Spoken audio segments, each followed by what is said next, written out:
When my father first saw me, he didn't smile. He didn't reach out. He didn't say anything at all.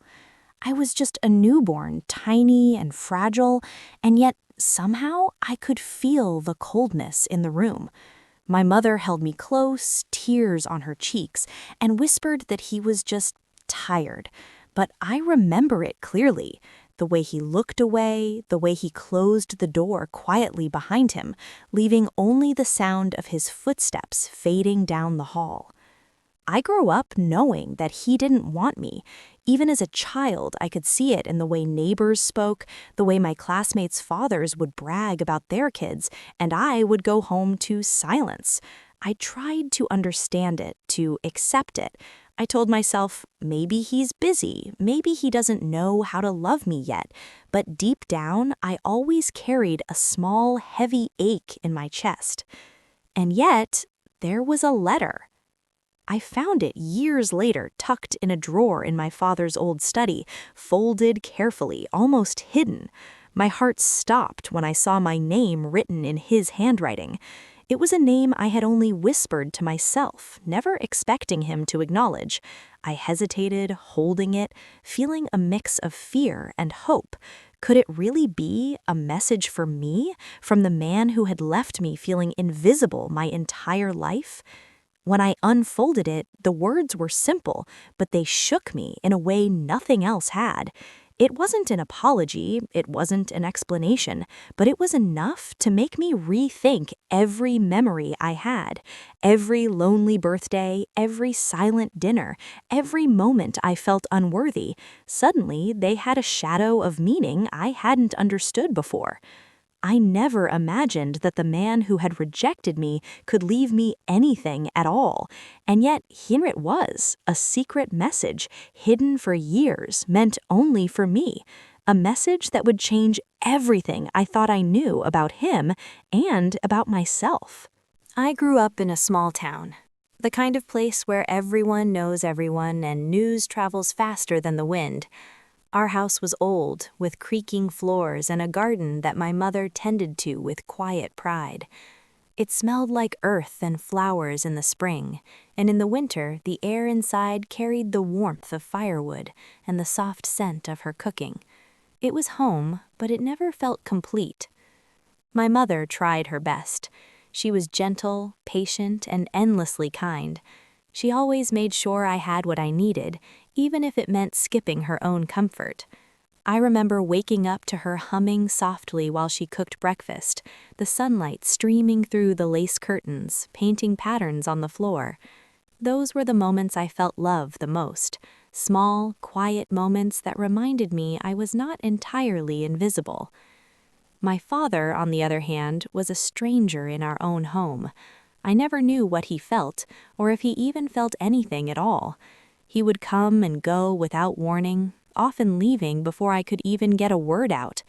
Sometimes, when I gathered the courage to ask him something simple, like how his day was or if he wanted tea, he would just nod or mutter, barely looking at me. I learned early on not to expect warmth from him, and over time I stopped trying. School was its own world. Teachers often asked about my father, and I would shrug or mumble that he was busy. I didn't want to explain that he didn't care, that I barely knew him. My friends would talk about how their dads cheered for them at sports, helped with homework, or told bedtime stories. I would nod and smile, but inside I felt a quiet longing I couldn't name. I wanted that too. Just once. Just once I wanted him to notice me, to tell me I mattered. Even as a child, I had a sense that he had secrets, small things, a drawer that was always locked, letters that disappeared when I tried to peek, quiet conversations that stopped abruptly when I entered the room. I was too young to understand them then, but the feeling lingered. Something about my father was always just out of reach, like a shadow I could see but never touch. My mother never spoke badly about him.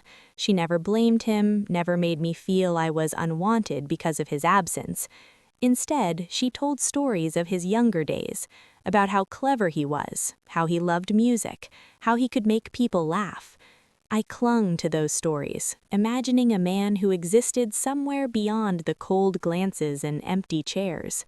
But it was always hard to reconcile the father in the stories with the man I saw in our home.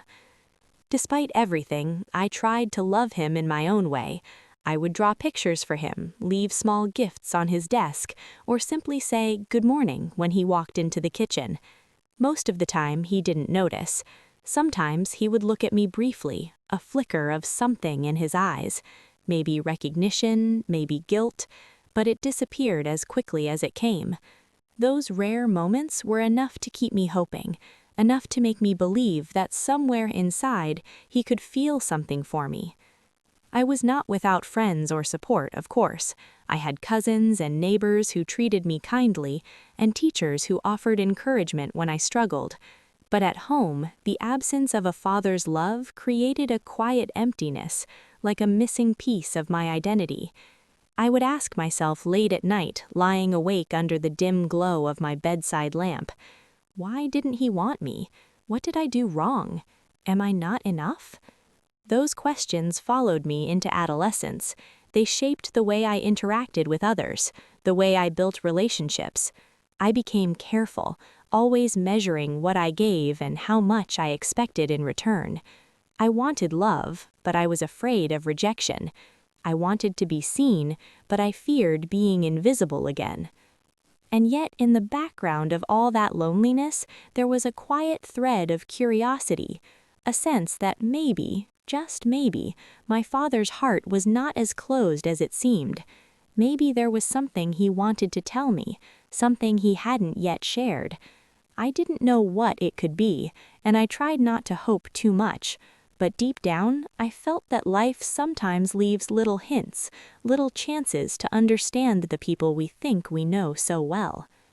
It was during this time, just before I turned 16, that the first small clue appeared. I was helping my mother clean out the study, a room I rarely entered because my father always insisted it was off limits. There, tucked behind a stack of old papers, I found an envelope. My name was written on it in careful, familiar handwriting. My heart skipped a beat. I froze, unsure whether to open it. Something inside me, curiosity, hope, or perhaps a quiet defiance, pushed me to peek inside. The paper was folded neatly, almost as if it had been waiting for me for years. I couldn't read it right away. My hands trembled, my chest ached with anticipation and fear. The words inside were simple, and yet they carried a weight I could barely comprehend. My father had written something for me, a message meant only for me. I didn't understand it fully at the time, but I felt for the first time in my life a flicker of connection, something that told me he had thought of me, he had cared in some way, even if it was buried under years of silence and distance. That moment changed something inside me. It gave me a small, fragile hope that maybe the story of our family wasn't over, and that there was a part of him I hadn't yet seen. After finding that envelope, I didn't immediately tell anyone. I kept it hidden, carrying it with me like a secret flame. I wanted to understand it first, to process the strange mixture of hope and hurt it ignited. Every time I saw my father, the way he moved through the house, I couldn't help but watch for signs. Was he different somehow? Was there something behind his distant eyes that I hadn't noticed before? But life at home was still full of small, quiet tensions. My father rarely spoke to me, and when he did, his words were clipped and formal, like he was trying not to feel too much. Even my mother seemed to hold back around him sometimes. She tried to keep the house peaceful, but the air often felt heavy, like a storm ready to break. School, too, became more complicated as I grew older. I had always been a careful child, polite, diligent, and eager to please. But as teenagers do, my classmates began testing boundaries, and I found myself wondering if my father's absence had shaped me into someone cautious, too cautious to truly live. I watched friends laugh with their fathers, go on outings, and plan future dreams together, and I felt a twinge of envy that I couldn't shake. Then there were the small misunderstandings at home. One evening, my father came home later than usual. I was sitting at the table doing homework when he entered. "Where's my jacket?" he muttered, not looking at me. I don't know," I said softly, glancing around the room. "It's not in the living room." He sighed, muttered something under his breath, and left the room. My mother glanced at me and whispered, "Don't mind him, he's just tired." But I couldn't stop thinking about it. Why did it always feel like I was doing something wrong, even when I wasn't? Why did the smallest mistakes or misunderstandings feel like mountains in our house? I began to feel small in ways I couldn't quite explain, like my presence itself was inconvenient. The envelope weighed on me more with each passing day. Sometimes I would open it just to look at the handwriting, to feel that connection, and then put it away again when I realized I didn't fully understand the words. They were meant to reach me someday, but I didn't know when or if that day would come.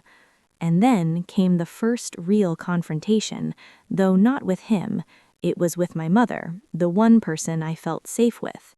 I had been reading old letters and bills that my father had left on the desk, trying to piece together the story of our family, trying to find patterns that might explain why he had rejected me. "I don't think you should be reading these," my mother said, her voice gentle but firm.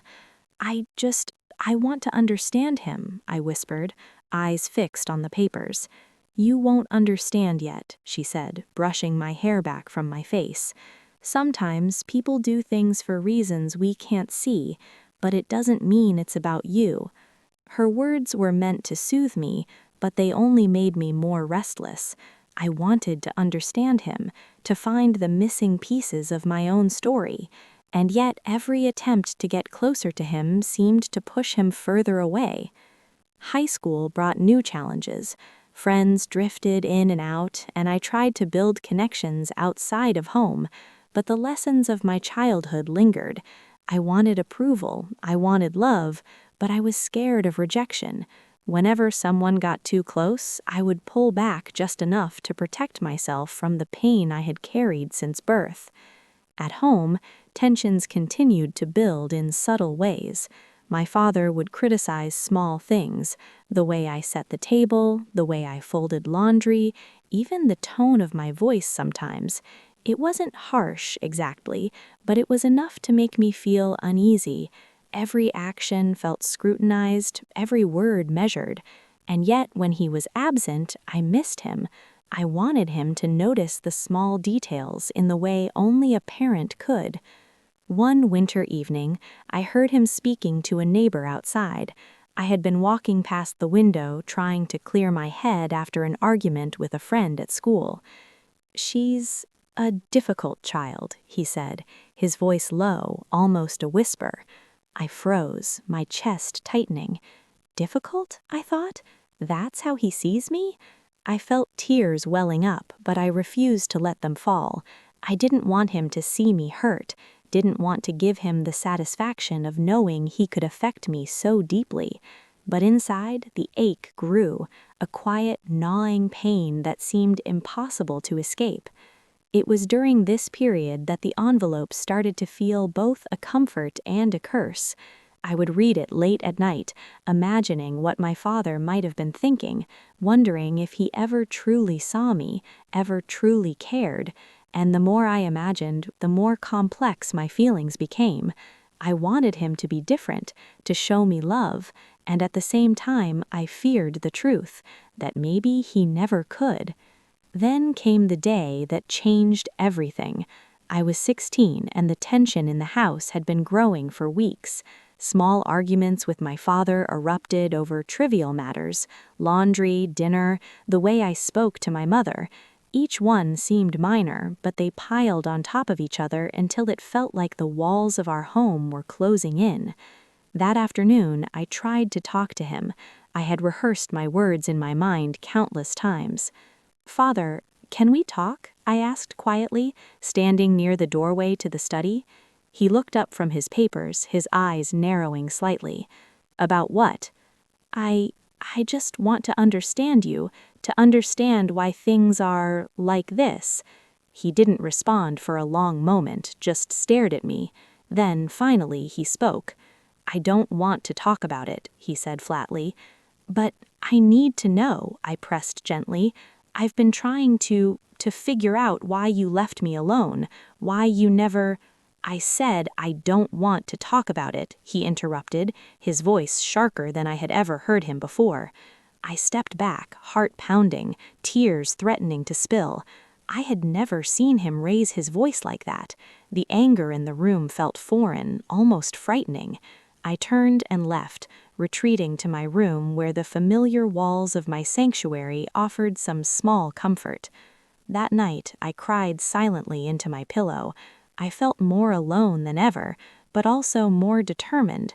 I couldn't let this be the end of my story with him. Somewhere, beneath the anger, the distance, the coldness, there had to be a reason. There had to be an explanation for the man who had left me rejected, but who had still written me a secret message. In the weeks that followed, small incidents continued to highlight the divide between us.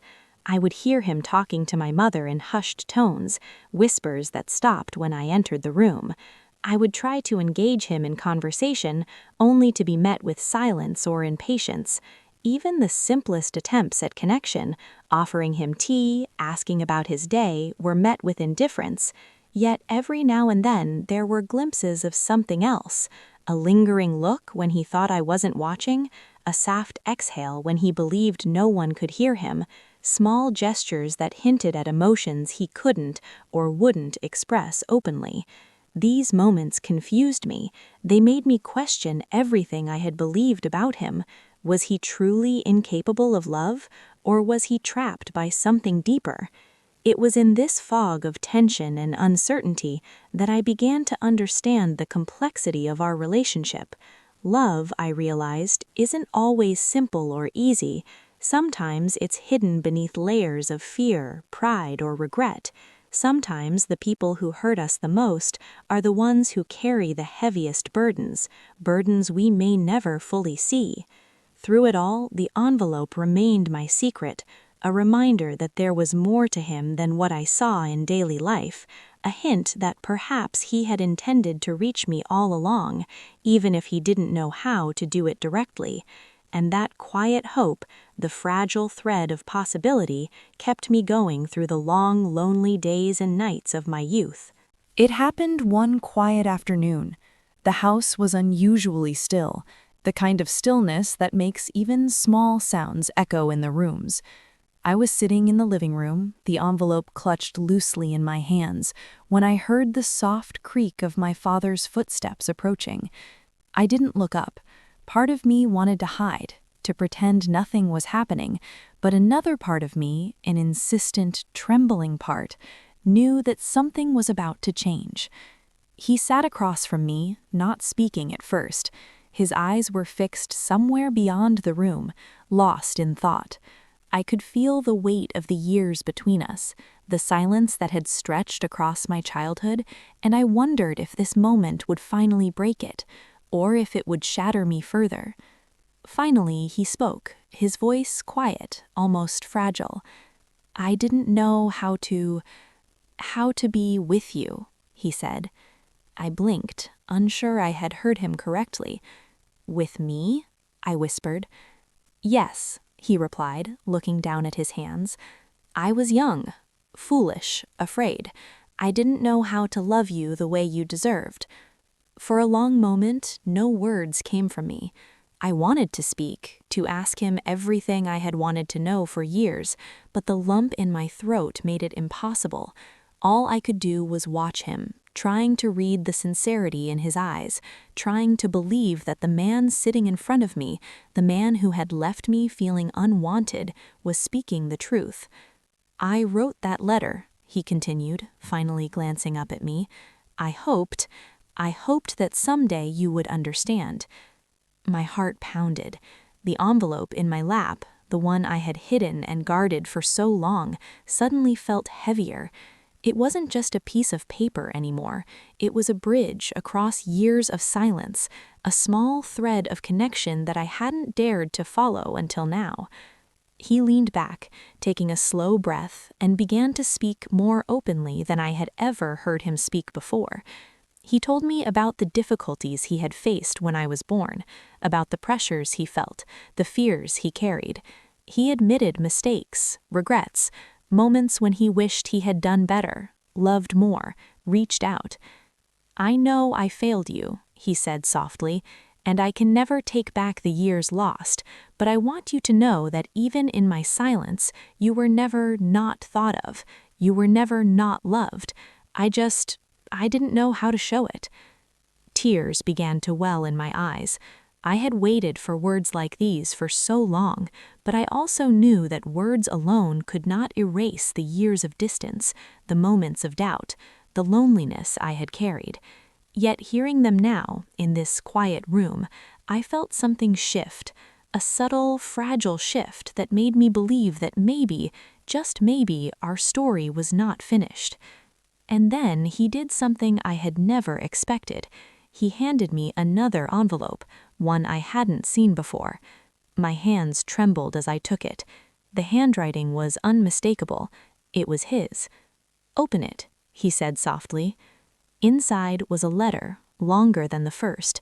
It was full of explanations, of memories he had kept locked away, of confessions he had been too proud, or too scared, to share. He wrote about the day I was born, how overwhelmed he had felt, how the weight of responsibility had terrified him. He wrote about my mother, about their struggles, about the love that had always been there, hidden beneath fear and misunderstanding. And then he wrote the words I had longed to hear. "I am proud of you. I have always been proud of you. I am sorry for the pain my silence caused. I hope you can forgive me." I read those words over and over, feeling the tension in my chest slowly unwind. I didn't speak immediately. I just sat there, absorbing each sentence, letting the weight of years fall away like a storm finally passing. But the turning point wasn't just in the letter, it was in the small, silent gestures that followed. He reached out, hesitated, and then rested a hand lightly on my shoulder. Not a touch of command, not a touch of expectation, but a touch that simply said, "I am here now." I wanted to pull away, to shield myself from disappointment, from the possibility that it might all be temporary, but I didn't. I felt the warmth, the cautious sincerity, and I allowed myself to lean into it, to accept it for what it was. In that moment, I realized something important. Our relationship wasn't perfect, and it might never be perfect, but it was real, and real, I discovered, was enough. Over the next few weeks, the house felt different. The tension that had always hovered in the corners seemed to lift slightly. He didn't suddenly become the father I had imagined in my dreams, cheering at every school event or solving every problem, but he spoke more. He noticed small things about me. He asked questions, not out of obligation, but out of curiosity. And when I spoke, he listened, really listened, in a way he never had before. I began to understand that love doesn't always announce itself loudly. Sometimes it arrives quietly, in gestures, in letters, in moments of honesty that break down walls. My father's love had been there all along, hidden beneath layers of fear, pride, and misunderstanding. The turning point wasn't just the letter, it was the realization that love can exist even when it's not obvious, even when it's not perfect. There were difficult moments, of course. We still disagreed, we still struggled to communicate, but the emotional distance that had defined my childhood had begun to shrink. I started to forgive, not just him, but also myself for the years I had carried resentment, for the pain I had allowed to define me. Forgiveness, I realized, wasn't about forgetting, it was about accepting reality and choosing to move forward. And then came the first real moment of connection. One evening, we were sitting in the living room together, the fire crackling softly. He glanced at me and asked, almost shyly, "Would you like to hear some of the music I used to play when I was your age?" I nodded, and he brought out an old guitar, its wood worn smooth from years of use. He played a melody that was soft, hesitant, yet beautiful. I listened, mesmerized, feeling a bond form in the space between the notes. For the first time, I felt like I was seeing him, truly seeing him, not the distant figure of my childhood, but the man he had always been, with flaws, regrets, and a quiet desire to connect. That night, I went to bed with the letter in my hands, reading it one last time before tucking it away. I felt something I hadn't felt in years. Hope. Not a loud, overwhelming hope, but a gentle, enduring hope. A hope that no matter the past, there could be understanding, healing, and even love. It was the moment I realized that turning points don't always arrive with fireworks or dramatic confrontations. Sometimes they arrive quietly, in words written long ago, in gestures made today, in the courage to finally face what has been avoided for years. And when they do, they have the power to change everything. After that turning point, life didn't suddenly become perfect. There were no magic moments where years of absence vanished in a single conversation. Change, I realized, is always slow, sometimes painfully so. But something had shifted. The walls between my father and me, built over years of misunderstanding and fear, had begun to crack, allowing light to seep through. In the weeks that followed, I started noticing small things I had never paid attention to before. The way he would hum softly while cooking, the way he paused sometimes as if considering my thoughts, the careful attention he gave to the envelope he had handed me. These small gestures, once invisible, now felt profound. They reminded me that love doesn't always shout. Sometimes it whispers, waiting for us to listen. I made a conscious choice to respond differently, too. I tried to let go of old resentments, even the quiet ones I had carried for years. When he asked about my day, I answered honestly, without fear of judgment. When he offered advice, I listened, even if I didn't always agree. Slowly, our conversations became easier, more natural. It was as if the silence that had defined our relationship had been replaced by a cautious dialogue, one built on tentative trust. One evening, my father invited me to sit with him in the study. The room, once off-limits and intimidating, now felt warmer. He had cleaned it, dusted the old shelves, and placed a small lamp on the desk. The light was soft, almost golden, casting gentle shadows across the room. I sat down, feeling a strange mixture of comfort and nervousness. "I want to show you something," he said, pulling out a box from beneath the desk. Inside were old photographs, letters, and keepsakes I had never seen before. Each item told a story, some happy, some sad, all part of a life that had existed before I was born, and alongside me in ways I had never known. He handed me a photograph of himself as a young man, standing beside my mother, both smiling in a way that felt almost surreal. "I want you to see the life I lived before you, and the life I tried to give you even when I didn't know how," he said softly. I took the photograph in my hands, studying the faces, the expressions, the glimpses of joy and struggle frozen in time. It was a reminder that people are more complicated than we often imagine, that love can exist even when it is imperfectly expressed. I realized that my father had always been human, flawed, scared, and uncertain, but also capable of change, capable of connection, capable of love. Over time, our relationship began to take shape in ways I had never expected.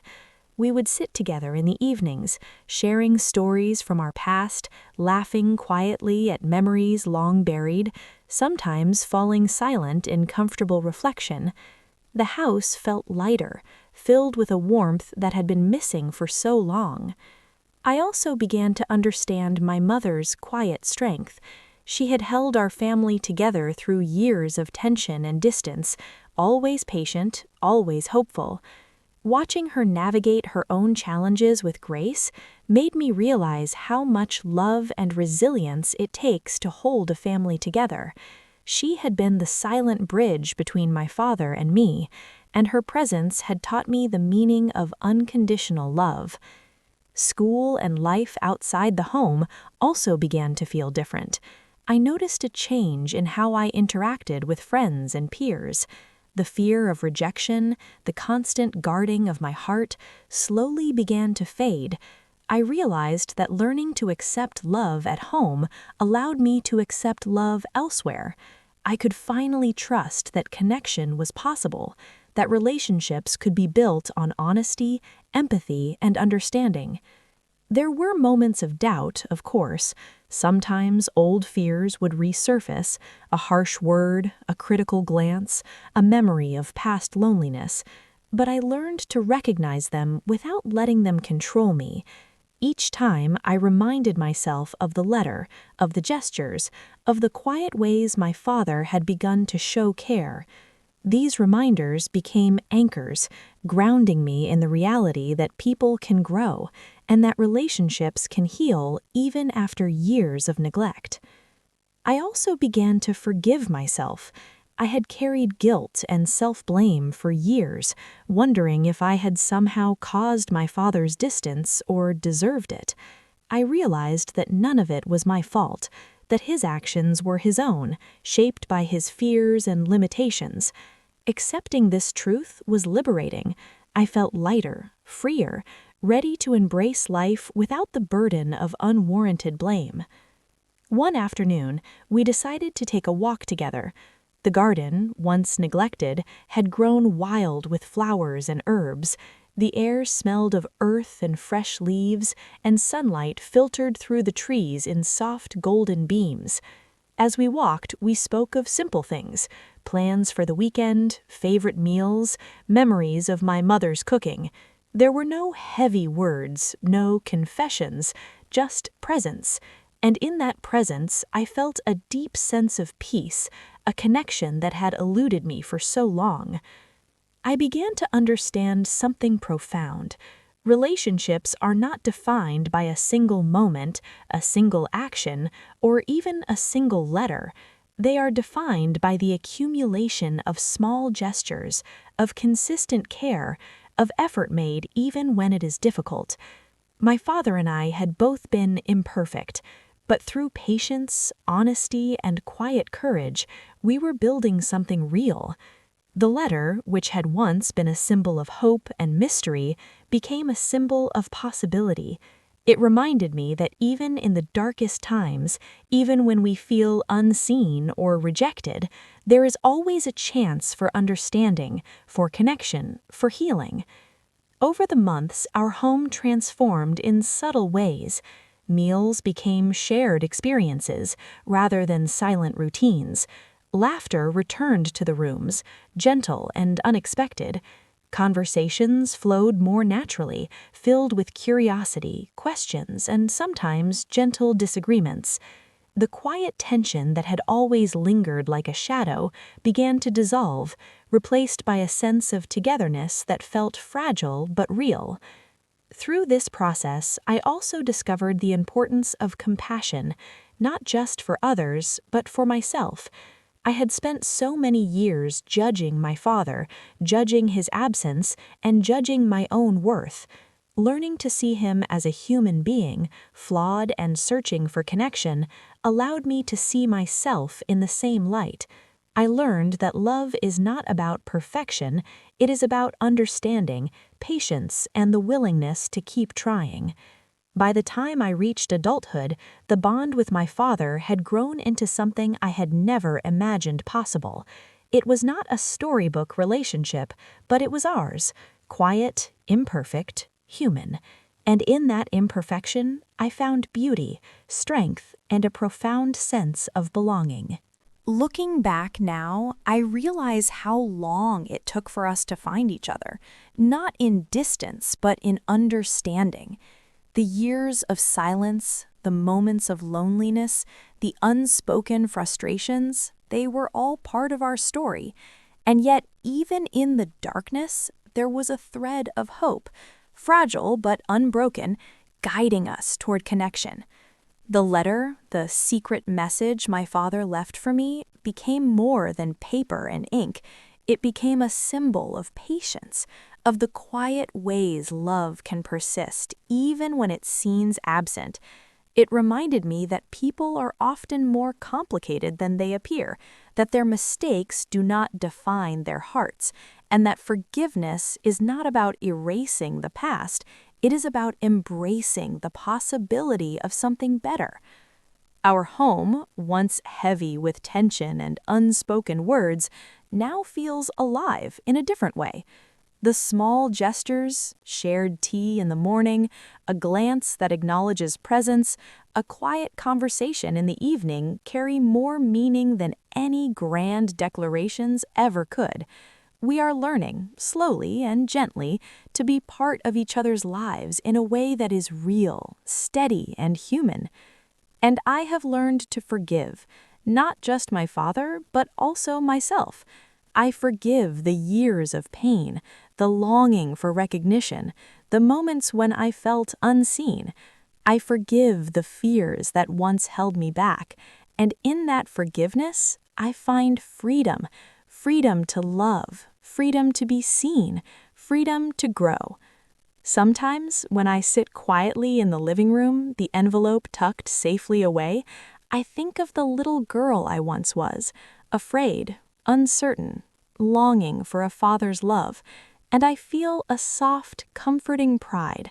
That little girl survived. She waited, she hoped, and she was rewarded not with perfection, but with understanding, connection, and the quiet presence of a father who, despite everything, found a way to reach her heart. Life is rarely simple, and relationships are rarely perfect, but they are worth the effort, worth the patience, worth the courage it takes to look beyond mistakes and see the person beneath. I have learned that love is often quiet, often patient, often hidden, but it is always there, waiting to be recognized, waiting to be returned. So, if you are holding on to a pain, a rejection, or a secret you thought would never be mended, remember this: the heart has a remarkable way of finding its path, even through years of distance and doubt. Healing comes slowly, but it comes, and when it does, it brings a sense of peace, of connection, and of hope that is more beautiful than anything we could have imagined. I am no longer defined by the rejection I felt at birth. I am defined by the courage to wait, to hope, and to forgive. And in that definition, I have found something far more enduring than anger or resentment. I have found love.